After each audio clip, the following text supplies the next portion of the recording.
সিজদায় গেছি, পায়ের নিচে জায়নামাজ, তাও গরম মানে না। তার নিচে দিছি জুতা, তারপরেও গরম মানে না। কপালে যাওয়ার পরে মনে হলো ফুসা পড়ে গেল। উঠার পরে সবাই তো তাড়াহুড়া করতেছে, আর উনি বলতেছে, আরে আমার পায়ের নিচে জায়নামাজ, আমার পায়ের নিচে জুতা, তারপরে আমার পায়ে গরম লাগে। আর আমার নবীর সাহাবীদেরকে কালেমা গ্রহণ করার জন্য এই পাথরের মধ্যে চিৎ করে শোয়ে রেখে বুকের উপরে পাথর জমাই দিয়েছে। আমার নবীর সাহাবীদেরকে পাগলা উটের পিঠে বেঁধে এই মক্কার অলিগলিতে টেনে ইচ্ছড়ে বেড়াইছে। এই জায়গাতে তাদের বুকের উপরে পাথর চাপায় আগুনের মধ্যে দিয়ে দিছে। তাদের রক্তের বিনিময়ে ইসলাম পাইছি।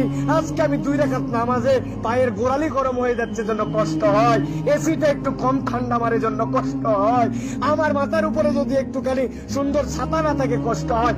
আমার নবী, আমার সাহাবীরা কি কষ্ট করছে, এটা ফিলিংস এর সফর, হজের সফর, অনুভূতির সফর।